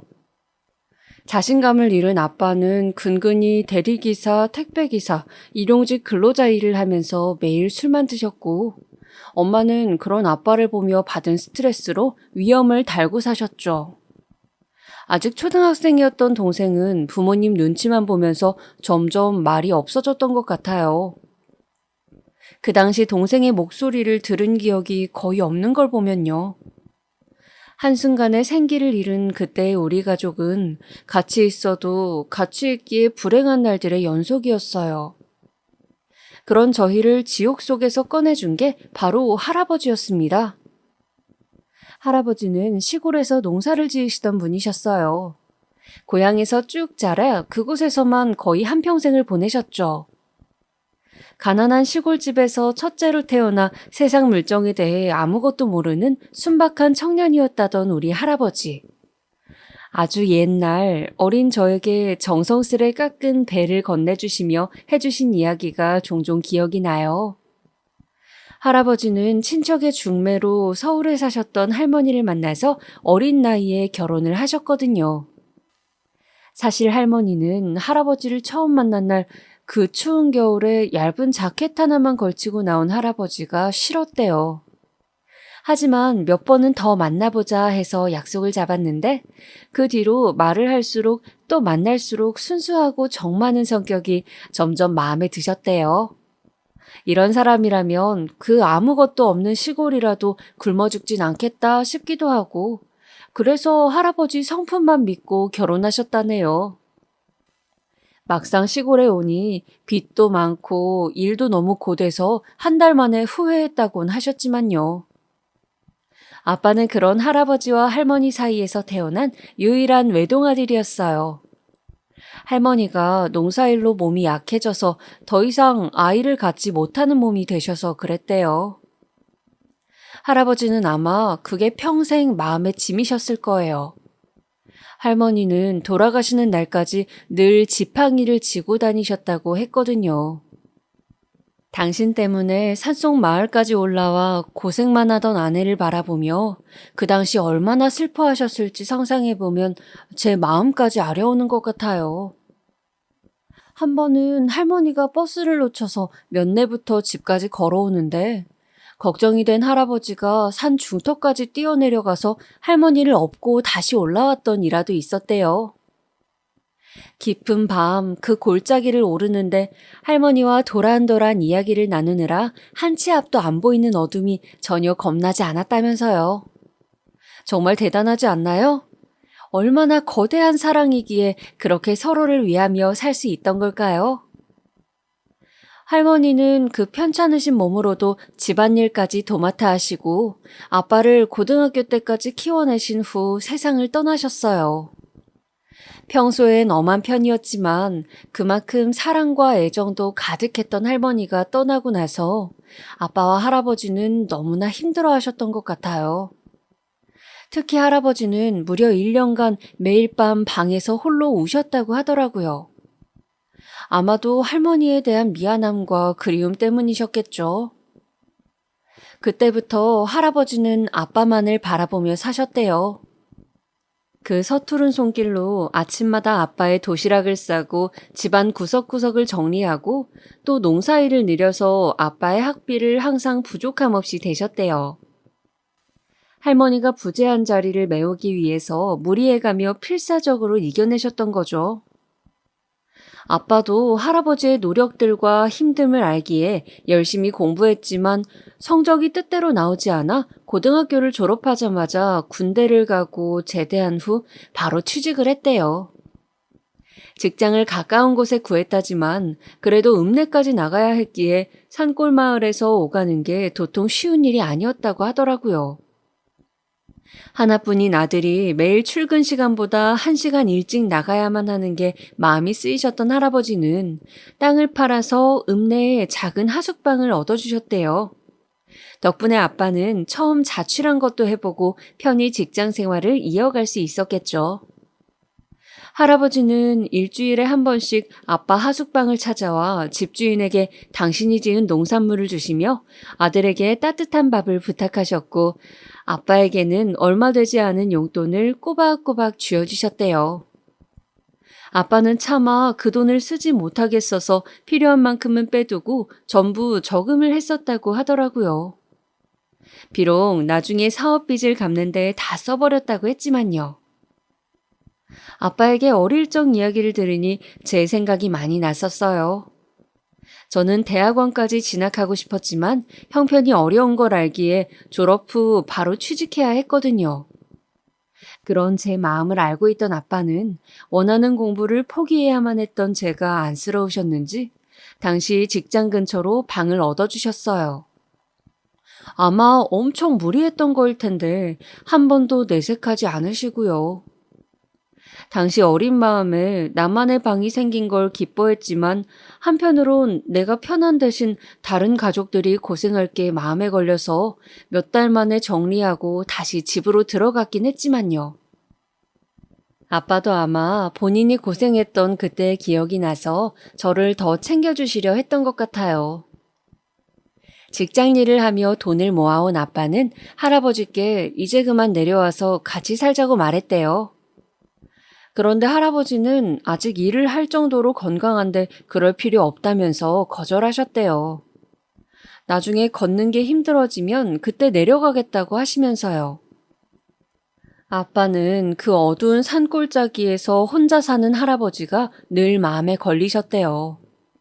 하지만 할아버지 고집이 원체 세니까 더 이상 아무 말 못 하셨던 거겠죠. 그래서 결혼 전에는 혼자서 자주 찾아뵙고 함께 시간을 보냈대요. 워낙 두 분 다 말주변 없는 분들이라 그리 친근하게 계셨을 것 같진 않지만요. 혼기는 차가는데 돈 버는 일만 흥미있어 하던 아빠가 할아버지는 내심 걱정이셨대요. 그런데 다행으로 같은 회사에서 엄마를 만나 늦깎이 결혼을 하게 돼서 한시름 놓으셨을 거예요. 결혼 후 아빠는 회사를 그만두고 할아버지에게 어느 정도 도움을 받아 그 근처에 카센터를 차리셨어요. 운전병으로도 있었던 아빠는 항상 차에 대한 관심이 컸대요. 차를 만드는 일을 하고 싶었지만 대학을 나오지 않아 불가능하니 아쉬운 대로 일단 관련된 일을 배워서 카센터를 차리게 된 거예요. 당시엔 장사가 그럭저럭 잘 돼서 결혼 생활은 큰 문제가 없었다고 하더라고요. 할아버지에게 용돈도 드릴 수 있었고 매일같이 퇴사 노래를 부르던 엄마가 회사를 그만두고서 집안일에만 신경 쓸 수 있게 할 정도였다고 했으니까요.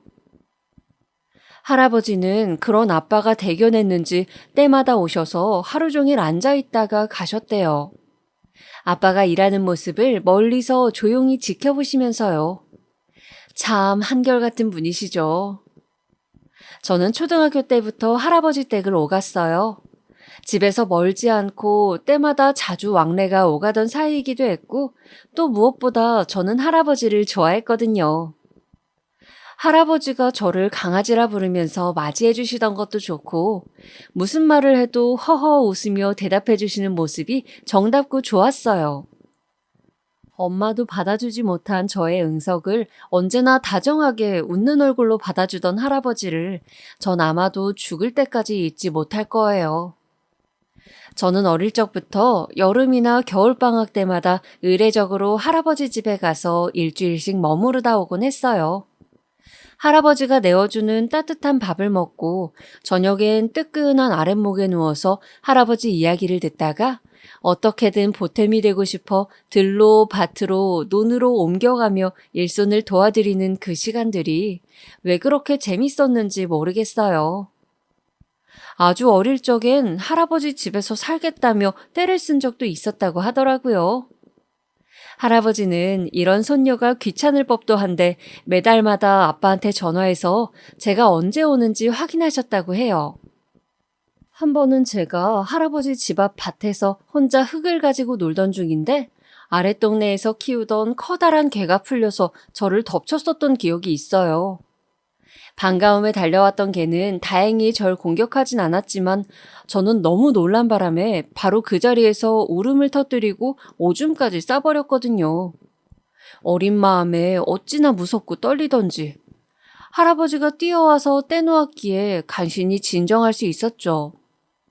그때 제가 그렇게 울고 있는 걸 다 봤으면서도 멀리서 아주 천천히 걸어오는 개 주인을 보고 할아버지는 적잖이 화가 나신 거예요. 그 점잖고 순한 할아버지가 개 주인에게 가서 삿대질을 해가며 큰 소리로 따지던 모습이 아직도 눈에 선해요. 손녀 일이라면 언제든 두 손 두 발 걷고 오던 분이셨으니 당연한 반응일지도 모르지만요. 그렇게 부지런히 시간이 흐른 뒤 저는 고등학교에 들어간 후쯤이었죠.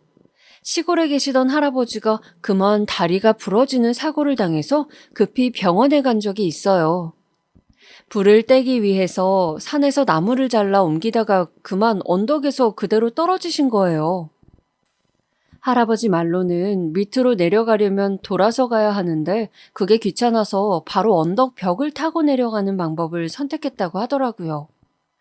아직도 당신이 젊은 청년으로 기억하시는 건지 뭔지 적지 않은 나이에 다리가 부러지시다니 가족끼리 얼마나 걱정했는지 몰라요.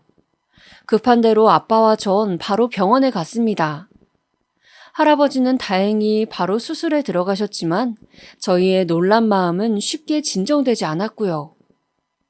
수술에 들어간 할아버지를 기다리며 한참을 돌아다니던 아빠는 결심을 했는지 할아버지가 수술실에서 나오자마자 집으로 모시겠다고 말했어요. 혼자 두면 이렇게 또 다칠지도 모르는데 자기가 불안해서 못 살겠다면서요. 할아버지는 잠시 고민하더니 그럼 같은 집은 싫고 옆집 정도에서 살아도 되겠냐고 물으시더라고요. 어떻게든 민폐를 끼치지 않으려는 게 눈에 보여서 어쩔 수 없이 알겠다고 했어요. 그렇게라도 가까이 있으면 지금보단 마음이 놓일 것 같아서요. 거동이 불편한 할아버지를 모시고 그렇게 이사를 했습니다. 할아버지는 겉으론 내색하지 않으셨지만 한 집에 태어나고 평생을 자라온 마을을 떠나는 게 슬프셨던 것 같아요. 짐을 옮기는 트럭 안에서 한참을 창밖만 보셨거든요.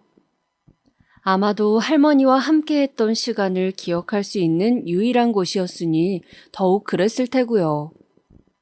그래서 집은 허물지 않고 그대로 내버려둔 채 이사를 가게 되었어요. 이사한 할아버지 집은 이전보다 훨씬 깔끔하고 큰 집이었어요. 제 눈에는 매우 만족스러웠죠. 저희 집에서도 걸어서 8분 정도의 가까운 거리였기도 하고요. 다만 할아버지는 이 낯선 시내에서 앞으로 무엇을 하며 지내야 할지 고민하는 것 같았어요. 혼자 일구셨던 밭이 사라졌으니 아마 많이 갑갑하셨을 거예요. 그래서 전 할아버지 댁을 더 자주 찾아뵈었어요. 제가 찾아뵐 때마다 할아버지는 이런저런 걸 물어보곤 하셨죠. 아비 하는 일은 잘 되어가나? 요즘 가장 힘든 게 뭐가 있더나? 먹고 사는데 어려운 건 없고?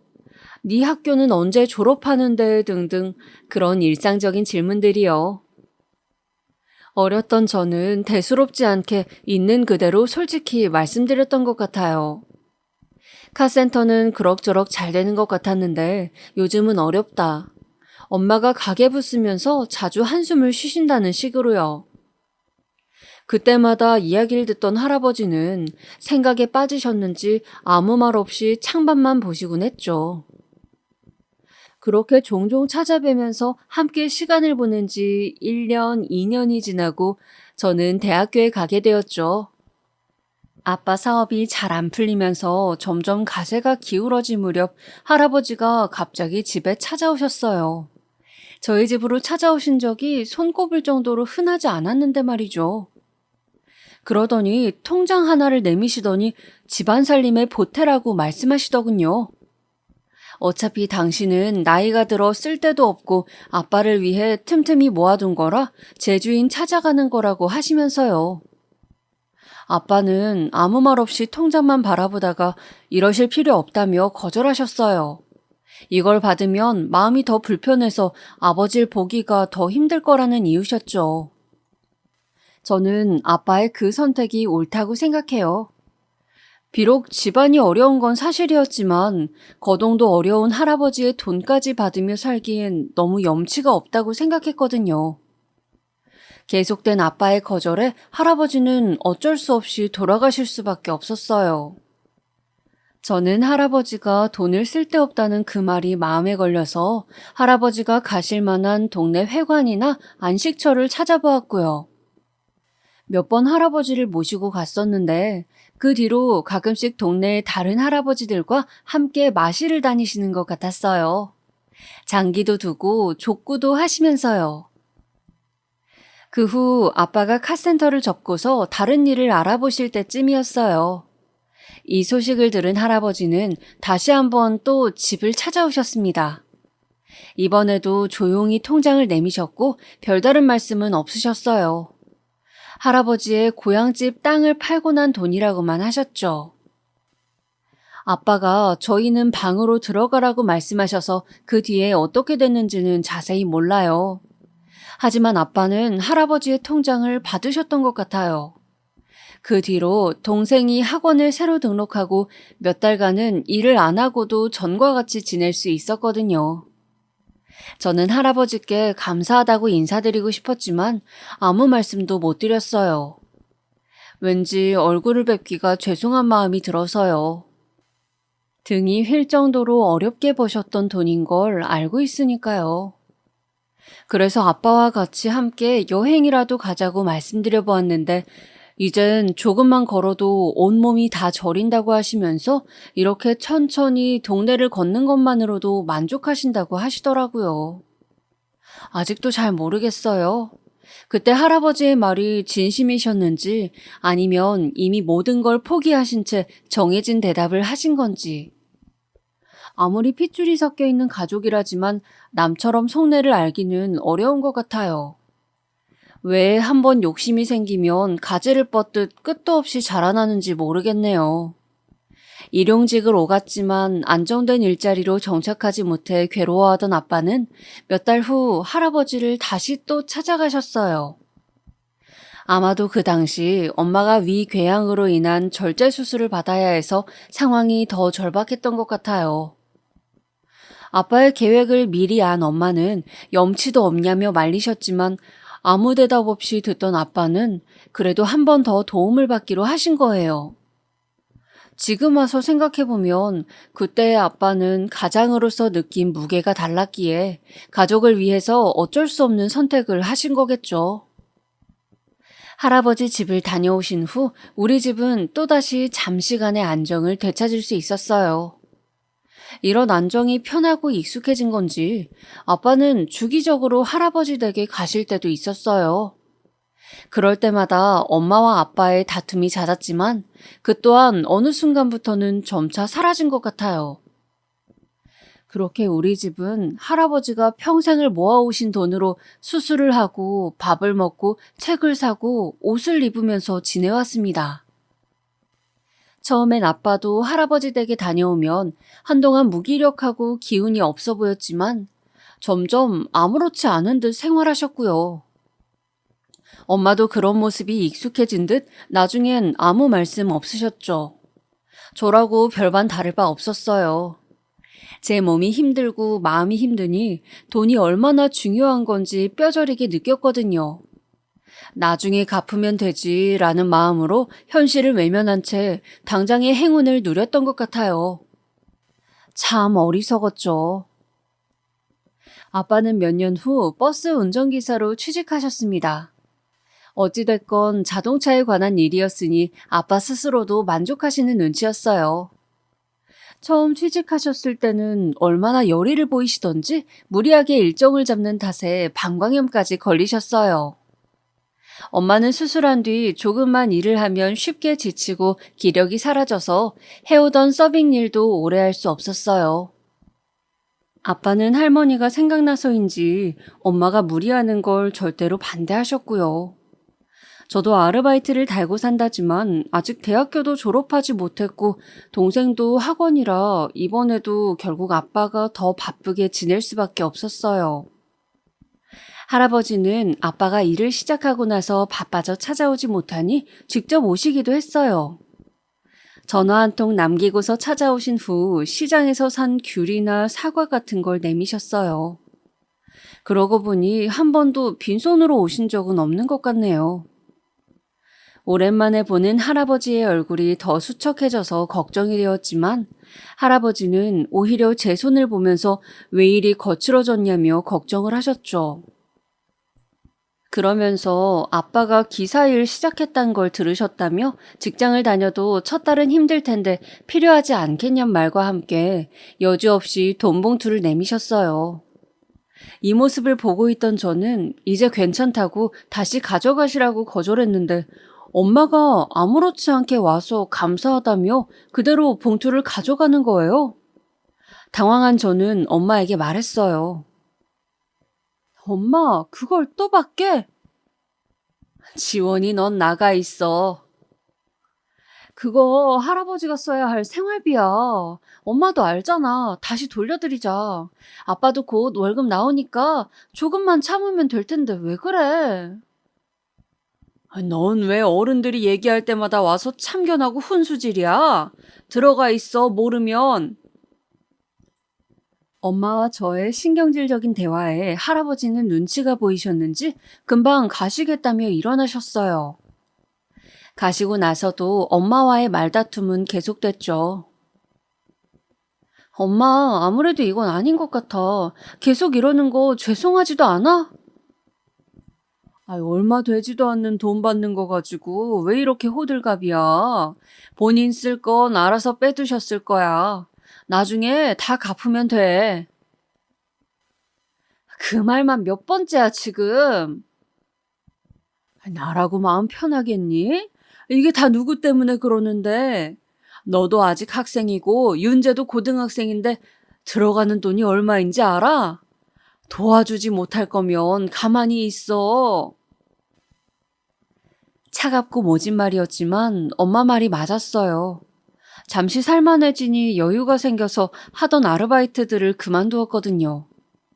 그 사이 또 돈이 빠져나갈 공백이 생긴 거였죠. 제가 집에 도움이 안 되니까 고스란히 할아버지의 몫으로 가더라고요.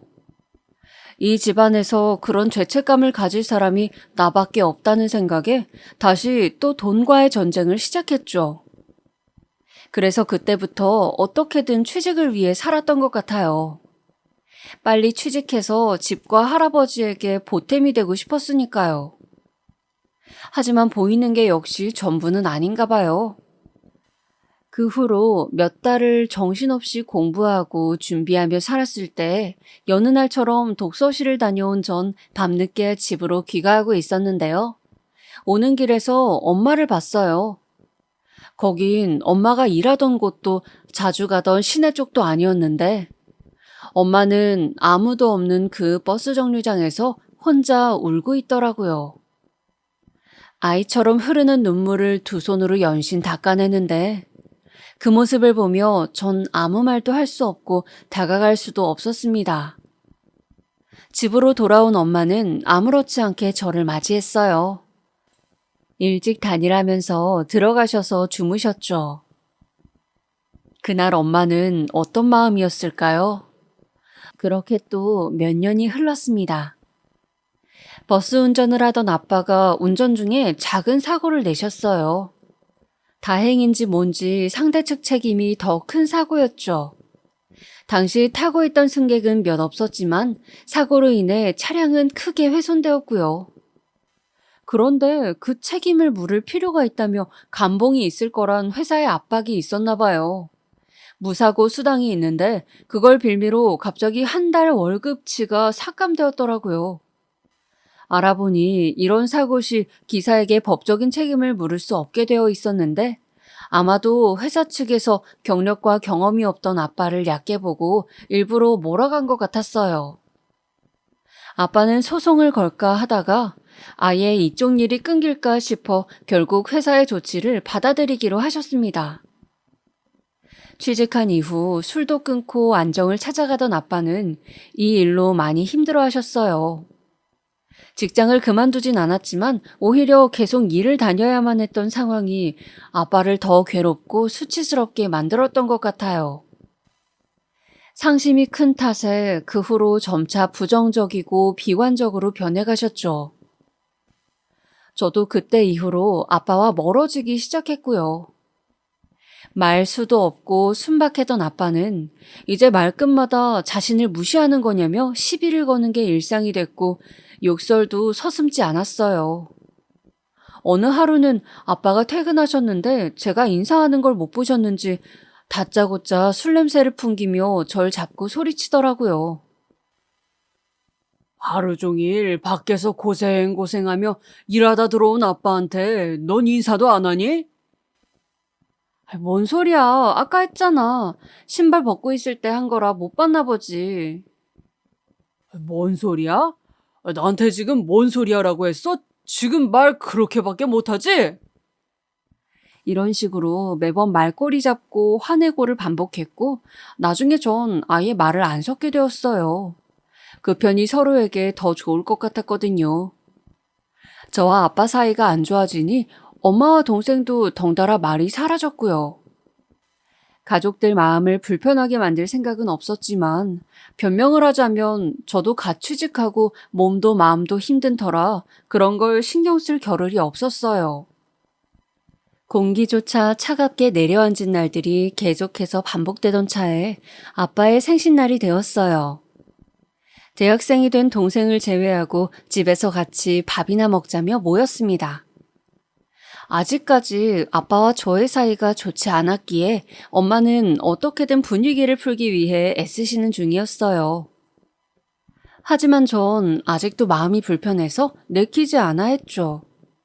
무거운 공기 속에서 엄마와 밥상을 차리고 아빠는 말없이 식탁에 앉아 계셨어요.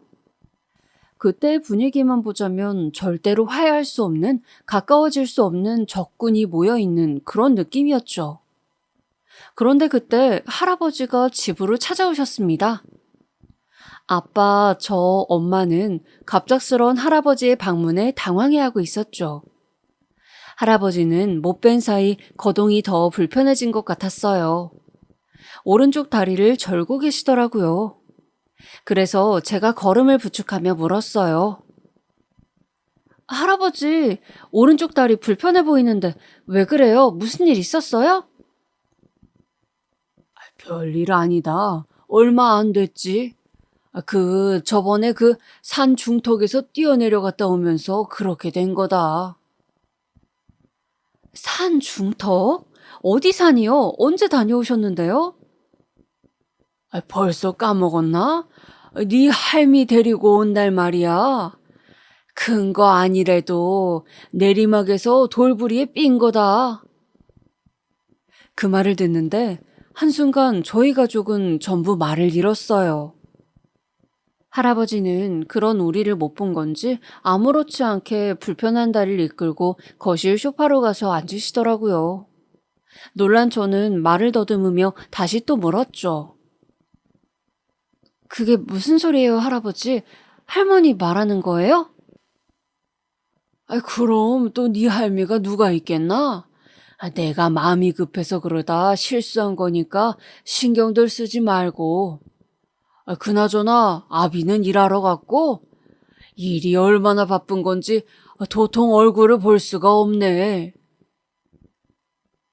옆에서 멍하니 듣고 있던 아빠가 할아버지에게 천천히 다가가서 떨리는 목소리로 물었어요. 아버지, 저 여기 있잖아요. 지금 무슨 소리를 하시는 거예요, 갑자기? 그래, 여기 있었네. 카센터는 좀 요새 어떻게 돼가나? 내가 그러니까 그런 몸 고생하는 일 하지 말라 했지. 혼자 애쓰느라 일도 고단할 텐데, 이거 살림에 보태 써라. 몇 푼 아니라 민망스럽지 뭐. 네 귀 빠진 날이기도 하니까 주는 거다.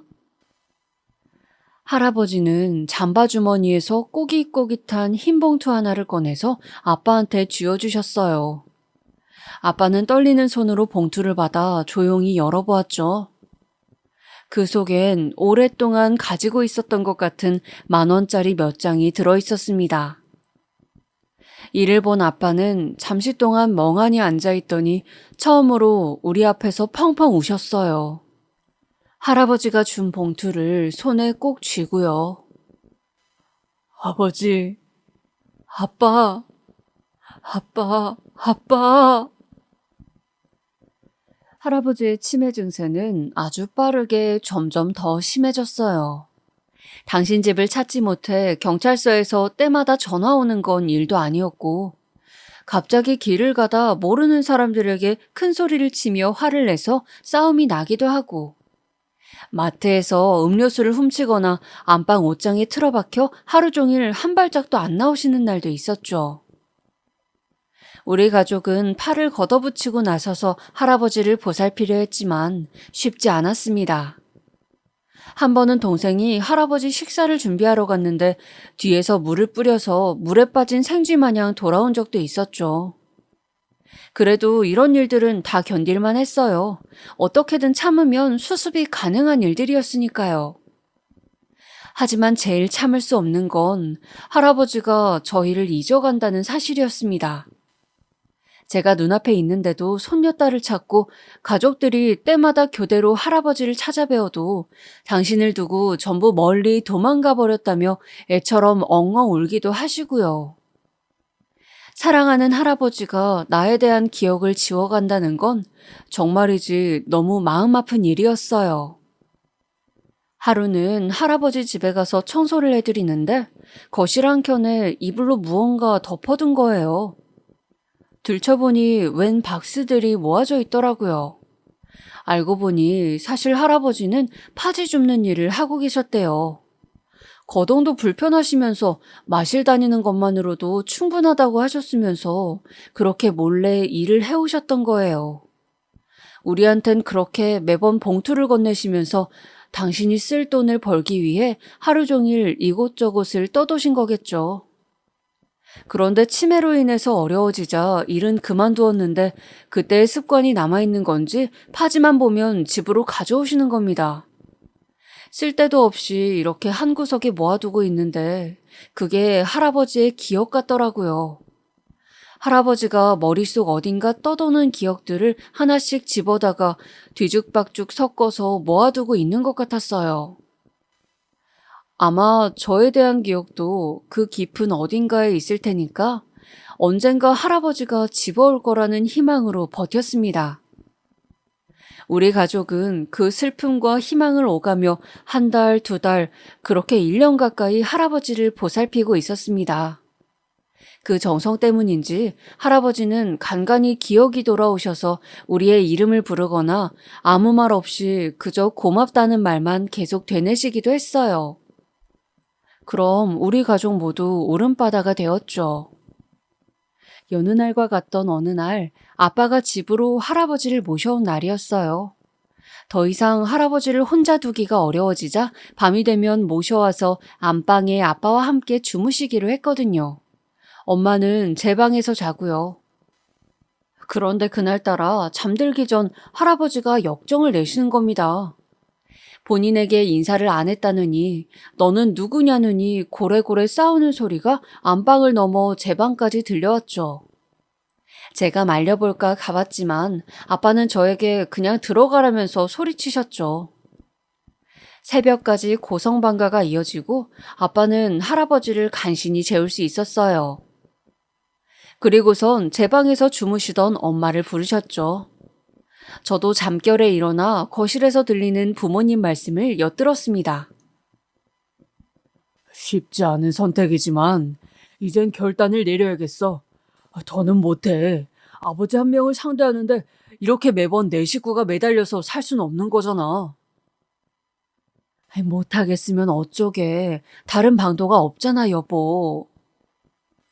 요양원에 보내드리자. 다 알아봐놨어. 집에서도 멀지 않은 곳이야. 뭐, 요양원? 그게 아버지도 우리도 사는 길이야. 가끔씩 시간 날 때 찾아뵈면 되지. 요즘 요양원은 그렇게 열악하지도 않아. 간병인도 있고 시설도 괜찮다고.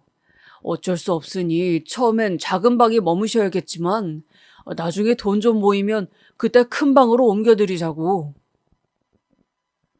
안 돼요. 어떻게 그래. 거긴 우리가 없잖아. 아버님 저렇게 되신 지도 아직 1년밖에 안 됐고. 나도 많이 생각한 거야. 그런데 어떡해. 내 벌이가 넉넉한 것도 아니고 시간이 여유로운 것도 아닌데 언제까지 가능하겠냐고. 솔직히 말해서 당신이 제일 안 도와줬잖아. 안 그래? 그동안 제일 쉬웠을 거라고 당신이. 나랑 지원이랑 윤재가 일주일에 3-4번씩 돌아가면서 아버님 살폈어. 다 알잖아. 누구 하나 힘들단 소리 안 했고. 그런데 뭘 얼마나 힘 뺐다고 더는 못하겠단 거야. 도움받은 게 얼마인데 어떻게 사람이 그래. 그러다 천벌받아 지원 아빠. 나라고 안 힘들었겠어? 우리 아버지야. 내 아버지라고. 내 마음이 제일 아파. 그래서 결정 내린 거야. 내 아버지니까. 산 사람은 살아야 하잖아. 이러다가 가족 전부가 한계일지도 몰라. 엄마 아빠의 이야기를 듣는데 어느 순간부터 눈물이 멈추질 않더라고요. 그동안 할아버지가 저희에게 해주신 것들이 생각나서 아빠가 너무 미웠어요. 하지만 가뜩이나 아빠와 사이가 좋지 않았기에 지금 나서면 크게 다툴 게 뻔하고 그럼 할아버지가 깰까봐 섣불리 나서지 못하고 있었습니다. 그런데 제 방 맞은편 안방문이 열리는 소리가 들리는 거예요. 저는 설마 하는 마음으로 문을 열고 나가보았습니다. 마찬가지로 이야기를 엿듣던 할아버지가 밖으로 나와 저와 눈을 마주치셨어요. 그러고선 그저 힘없게 미소 지으셨죠. 야속하게도 하필이면 왜 그때 할아버지가 잘 들을 수 있던 때였을까요? 저는 할아버지에게 달려가서 꼭 껴안았어요. 전부 들었겠지만 아무것도 듣지 않았길 바라는 마음으로요. 아니야, 할아버지. 여기 있을 거야. 여기 있어. 우리 아무 데도 안 가. 그러니까 걱정 마요. 아무 걱정도 하지 마. 어떤 이야기도 듣지 말고 내 말만 들어요. 할아버지, 나 여기 있어요. 제 울먹거리는 목소리에 아빠와 엄마가 어느새 등 뒤로 다가오셨어요. 그러더니 이야기 다 들으셨냐고 묻더라고요. 할아버지는 아무것도 못 들었다는 듯 고개를 내저으셨어요. 오히려 그게 더 확실한 대답으로 보였지만요. 고개 숙인 아빠는 죄송하다면서 그렇지만 자신을 이해해달라고 말했어요. 할아버지는 그저 알겠다는 듯 고개만 끄덕이고 계셨죠. 듣고 있던 저는 너무 화가 나 소리쳤습니다. 아빠, 어떻게 할아버지한테 그래? 할아버지가 아빠를 위해 어떻게 살아왔는데? 지금도 이렇게 멀쩡히 숨쉬고 바로 옆에서 이야기도 듣고 계신데 왜 모른 척해? 아빠야말로 전부 기억을 지워버린 거야? 송지원, 들어가. 할아버지는 아빠한테 안 그러잖아. 아빠가 그렇게 모진 소리 하는데 들어가란 말 한마디 안 하잖아. 아빠가 무슨 말을 해도 다 들어주잖아. 왜 혼자 그렇게 비관적이야? 같이 이겨내면 되는데 왜 세상에 혼자 있는 것처럼 그렇게 힘들어하냐고. 할아버지도 우리 가족이잖아. 우리 모두 여태 그래온 것처럼 함께 이겨낼 수 있는 가족이잖아. 나중에 내가 아빠 나이 들면 똑같이 말할까? 나이 먹고 나도 먹고 살기 힘들어지면 그때 가장 먼저 아빠부터 버려도 되겠냐고. 악에 받쳐 소리치고 있는 그때 누군가 제 옆에서 팔을 천천히 잡더라고요. 할아버지였어요. 그만하라는 식으로 다시 한번 웃어 보이시더라고요. 저를 말리시는 거였겠죠? 아빠도 할아버지의 하나뿐인 자식이니까 그런 이야기 듣는 게 싫으셨던 거예요. 할아버지는 그렇게 조용히 방으로 들어가 느린 움직임으로 하지만 어느 때보다 서두르는 손길로 짐을 싸기 시작하셨어요. 마음이 아파 아무 말도 할 수 없이 그 뒷모습만 바라보는데 할아버지 바지 뒷주머니에서 무언가 떨어졌더라고요. 아빠가 다가가 떨어진 물건을 살피셨죠. 그런데 종이를 보자마자 또다시 눈물을 흘리시는 거예요. 그건 파지에 할아버지 이름, 번호와 우리 가족 이름이 적혀 있던 거였어요. 어떻게든 살아가려고, 어떻게든 잊지 않으려고 남겨둔 할아버지의 흔적을 보니 저도 눈물을 멈출 수가 없었습니다. 아빠는 죄송하다면서 할아버지를 껴안았고, 저와 엄마도 그 자리에서 울음을 삼켜야만 했습니다. 그 뒤로 결국 할아버지는 저희와 함께 살기로 하셨어요. 처음엔 절대로 싫다며 요양원이 오히려 더 마음 편하시다고 거절하셨지만 저희도 절대 안 된다며 고집을 부렸죠. 저도 이제 일을 해서 생활비를 드리니 돈 문제도 걱정하실 거 없다고요.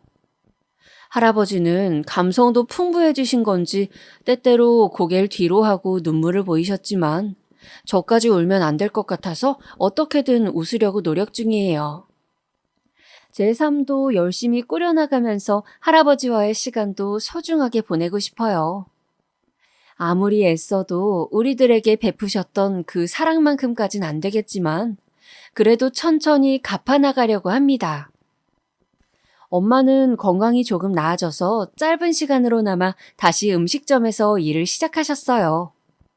아빠도 다시 힘을 내시기로 했는지 요즘은 술도 완전히 끊고 일에만 전념하고 계세요.